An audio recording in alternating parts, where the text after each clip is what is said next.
사람과 사람 사이 가장 큰 위기는 바로 마음의 거리에서 시작됩니다. 의견 충돌이든 감정 다툼이든 인간관계의 갈등은 피할 수 없는 삶의 일부입니다. 하지만 같은 갈등 상황에서도 어떤 사람은 관계를 회복하고 더 깊어지는 반면 어떤 사람은 등을 돌린 채 멀어집니다. 그 차이를 만드는 결정적인 요인, 바로 마음가짐입니다. 지금부터 갈등이 관계를 무너뜨릴지 더 단단하게 만들지는 당신의 태도에 달려 있다는 사실을 이야기해 보려 합니다. 인간관계에서 갈등이 발생할 때 마음가짐은 갈등의 경과와 결과를 좌우하는 핵심 요소입니다. 갈등은 의견의 차이, 감정의 충돌, 기대의 불일치, 외부 환경의 영향, 혹은 문화적 배경의 차이에서 비롯될 수 있으며, 이를 다루는 데 있어 적절한 심리적 태도는 관계를 회복하거나 심화시키는 데 결정적인 역할을 합니다. 마음가짐은 단순히 긍정적인 태도를 유지하는 것을 넘어 상황을 객관적으로 바라보고 상대방을 이해하며 자기 성찰을 통해 성장할 수 있는 기회로 삼는 것을 포함합니다. 이는 개인의 정서적 안정뿐만 아니라 장기적인 관계의 지속 가능성을 보장하고 공동체 내 조화를 증진시키는 데 기여합니다. 인간관계에서 갈등이 발생하면 처음으로 해야 할 일은 감정에 휘둘리지 않고 차분히 상황을 분석하는 것입니다. 이는 순간적인 분노나 상처를 넘어 근본적인 원인을 파악하고 이를 해결하려는 태도를 요구합니다. 부부간 갈등은 일상적인 생활 속에서 자주 발생하며 가사 분담, 자녀 양육, 재정 관리, 개인적인 시간 부족 혹은 정서적 소원함에서 비롯될 수 있습니다. 한 파트너가 집안일을 대부분 떠맡고 있다고 느끼며 불만을 표출할 때 다른 파트너는 이를 방어적으로 받아들일 수 있습니다. 이런 상황에서 마음가짐은 갈등을 완화하는 데 중요한 역할을 합니다. 먼저 자신을 돌아보며 내가 이 문제를 어떻게 기여했는가라는 질문을 던지는 자기 성찰의 태도가 필요합니다. 이는 갈등을 개인적인 공격으로 보지 않고 공동 해결 과제로 인식하게 하며 상대방의 입장을 이해하려는 공감의 문을 열어줍니다. 또한 내가 더 도울 수 있는 부분이 있을까? 라는 질문을 던지며 협력적인 태도를 보임으로써 대화를 유도할 수 있습니다. 가사 분담에 대한 불만이 커졌을 때 우리 둘 다 바빠서 힘들었을 텐데 어떻게 하면 더 잘 나눌 수 있을까? 라고 제안하면 방어적인 반응을 줄이고 상호 이해를 도모할 수 있습니다. 이런 접근은 작은 오해가 큰 다툼으로 번지는 것을 방지하며 관계를 더욱 단단히 만드는 계기가 될 수 있습니다. 또한 장기적인 관점에서 부부가 서로의 역할을 재조정하고 정기적으로 대화하는 습관을 만드는 것도 중요합니다. 이를 통해 갈등이 반복되지 않도록 예방할 수 있습니다. 철학적으로 아리스토텔레스의 중용 개념은 부부간 갈등에서 균형 잡힌 태도를 강조합니다. 그는 덕이 극단을 피하고 중간을 지키는 데 있다고 보았으며 과도한 비난이나 완전한 회피가 아닌 대화와 타협이 필요함을 시사합니다. 한 파트너가 너는 아무것도 안 해 라고 소리치기보다는 내가 더 돕는 게 좋을까? 라고 부드럽게 물어보면 대화가 원만히 진행될 가능성이 높아집니다. 임마누엘 칸트의 도덕 철학은 타인을 수단이 아닌 목적으로 대하라는 원칙을 제시하며 부부간 상호 존중과 경청의 태도를 촉진합니다. 이는 상대방의 감정을 무시하지 않고 그들의 관점을 진지하게 고려하려는 마음가짐을 요구합니다. 존 스튜어트 밀의 공리주의는 부부가 서로의 행복을 증진시키는 결정을 내릴 것을 제안하며 이는 타협점을 찾으려는 적극적인 태도로 이어질 수 있습니다. 재정 문제로 다툼이 생겼을 때 우리 둘 다 만족할 수 있는 예산을 짜보자는 제안은 갈등을 긍정적으로 전환하는 데 도움이 됩니다. 이런 철학적 통찰은 부부가 서로를 이해하고 조율하는 데 실질적인 지침을 제공하며 갈등을 단순히 해결하는 데 그치지 않고 관계를 성장시키는 계기로 삼을 수 있습니다. 또한 마르틴 하이데거의 존재론적 관점은 부부 관계 속에서 서로의 존재를 깊이 인식하려는 태도를 제안하며 이는 정서적 유대감을 강화하는 데 기여할 수 있습니다. 종교적 관점에서 기독교는 예수 그리스도의 용서하라는 가르침을 제시하며 부부간 갈등에서 서로의 실수를 용서하고 화해를 추구할 것을 권장합니다. 미안해, 내가 더 배려하지 못했어라는 말로 먼저 다가간다면 관계가 회복될 수 있으며 이는 분노를 누그러뜨리는 데 효과적입니다. 불교의 자비 개념은 상대의 피로를 이해하고 함께 해결책을 찾으려는 마음가짐을 촉진하며 명상을 통해 감정을 다스리는 연습이 유용합니다. 다툼 후 명상을 통해 마음을 가라앉히고 대화를 재개하면 감정적인 대립을 줄일 수 있습니다. 이슬람에서는 꾸란에 서로에게 선을 베풀어라는 가르침이 부부간 조화를 강조하며 인내와 대화를 통해 갈등을 관리할 것을 제안합니다. 힌두교의 카르마 개념은 자신의 행동이 관계에 영향을 미친다는 인식을 심어주며 책임감 있는 태도를 유도합니다. 내 행동이 파트너에게 어떤 영향을 미쳤을까? 를 고민하며 행동을 조정하면 갈등이 줄어들 수 있습니다. 유대교의 사랑하라, 내 이웃을 내 자신 가치는 부부간에도 적용되며 상호 사랑과 존중을 촉진합니다. 도교의 자연 조화 원칙은 강제적인 대립을 피하고 유연하게 대응하려는 태도를 장려하며 이는 부부가 서로를 받아들이는 데 도움이 됩니다. 심리학적으로 존 고트만의 연구는 부부 갈등에서 긍정적 상호작용의 중요성을 강조합니다. 그는 부부가 5대1의 긍정 대 부정 비율을 유지하면 관계가 안정적이라고 보았으며 이는 작은 칭찬과 고마움을 표현하는 마음가짐으로 실천될 수 있습니다. 오늘 설거지해줘서 고마워라는 말은 갈등이 발생하기 전 관계를 강화하는 데 기여합니다. 에릭 번의 분석은 인간관계에서 타자에 대한 인정이 중요하다고 보았으며 부부가 서로의 노력을 인정하려는 태도가 필요합니다. 다니엘 골먼의 감정지능 이론은 자기인식과 사회적 인식을 통해 감정을 관리하고 타인을 이해하려는 태도를 제안합니다. 내가 화가 난 이유를 생각해보니 피곤했기 때문인 것 같아라는 인식은 대화를 더 건설적으로 만듭니다.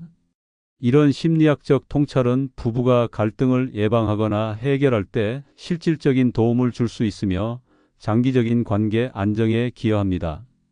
친구 간 갈등은 오해, 약속 불이행, 관심의 불균형, 생활 방식의 차이 혹은 가치관의 충돌에서 비롯될 수 있습니다.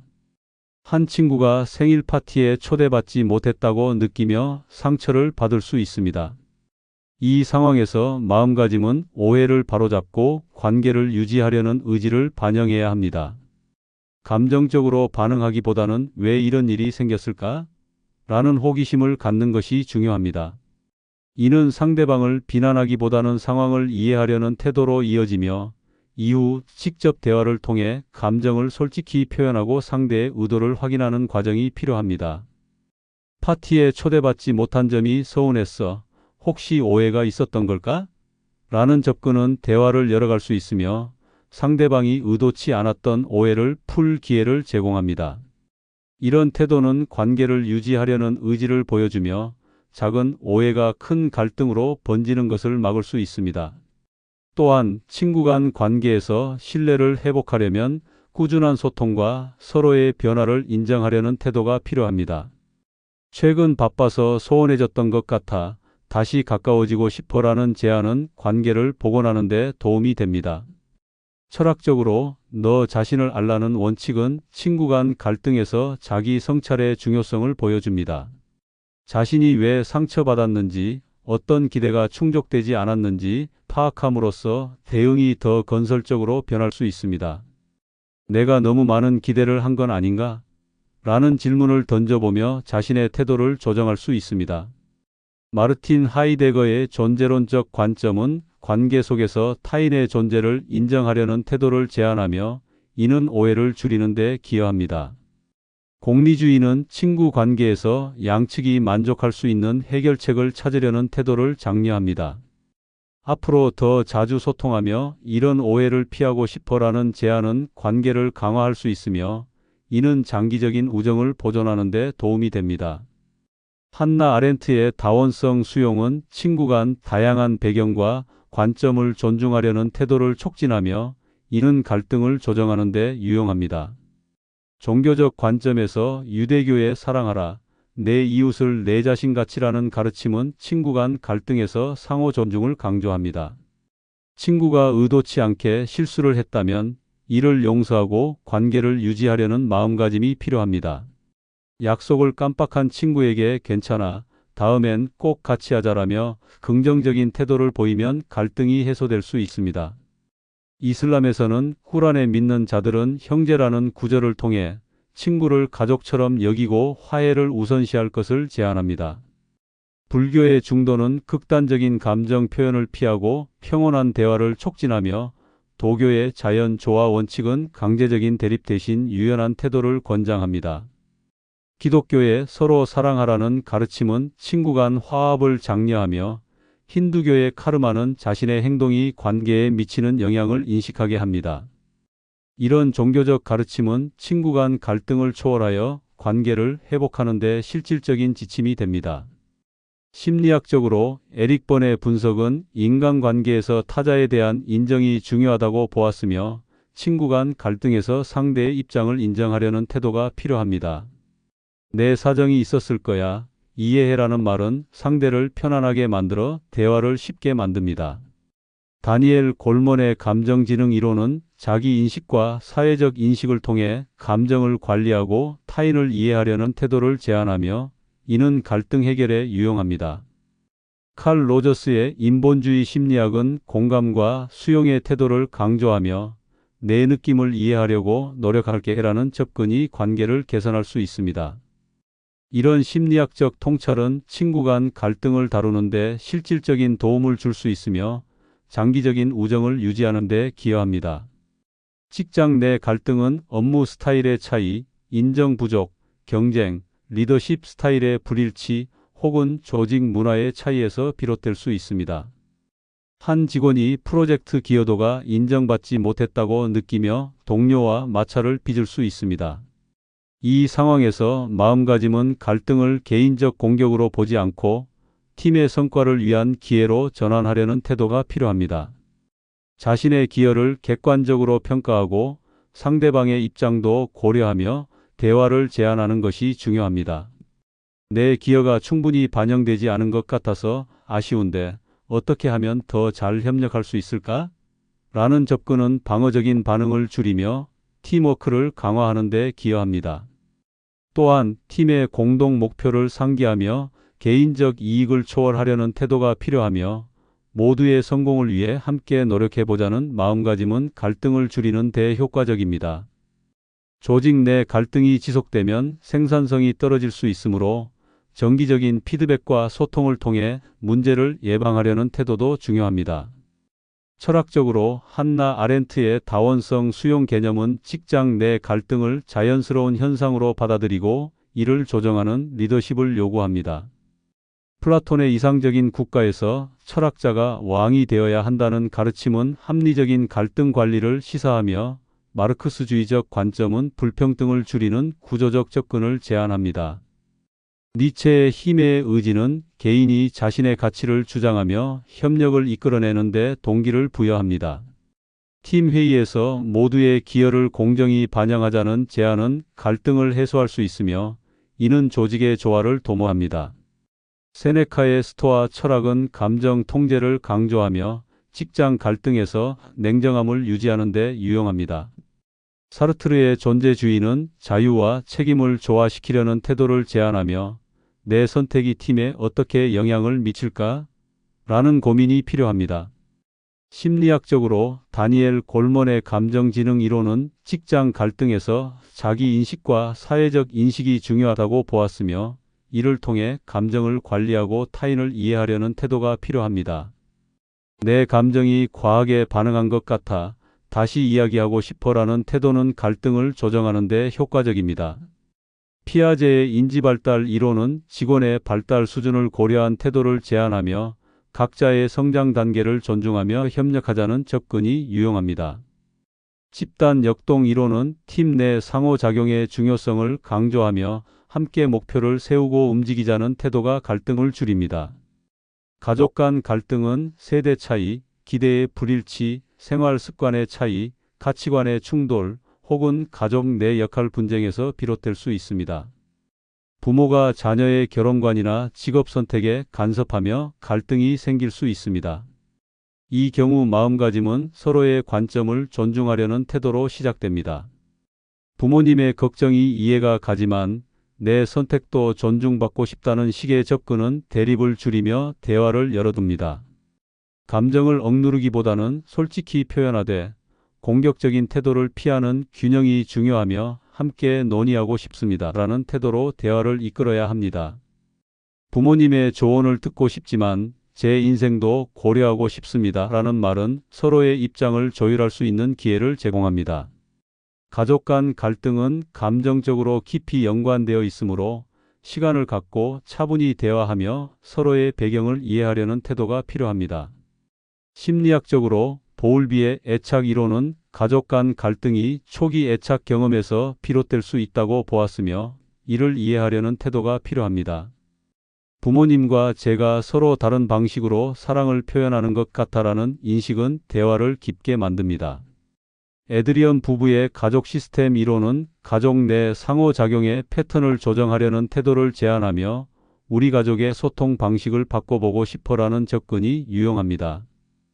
이웃 간 갈등은 소음, 경계 문제, 생활 습관 차이, 공간 사용의 불편 혹은 환경 문제에서 비롯될 수 있습니다. 이웃의 늦은 귀가 소음이 문제로 대두될 수 있습니다. 이 경우 마음가짐은 상대를 적으로 보지 않고 공동체의 일부로 인식하려는 태도가 필요합니다. 이웃이 고의로 소음을 내는 건 아닐 거야.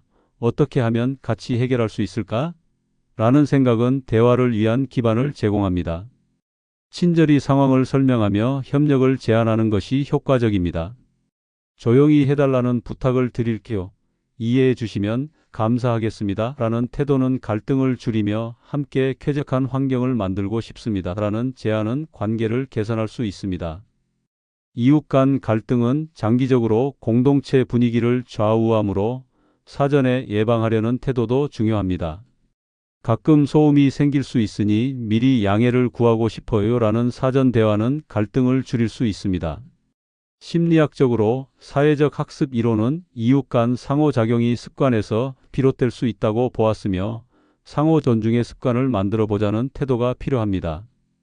소음이 신경 쓰였지만 이해하려고 노력해 볼게요. 라는 말은 대화를 열어줍니다.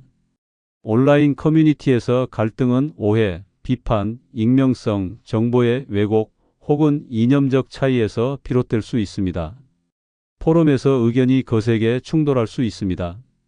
마음가짐은 상대의 의도를 오해하지 않고 건설적인 논의를 추구하려는 태도가 필요합니다. 다른 관점이 흥미롭다.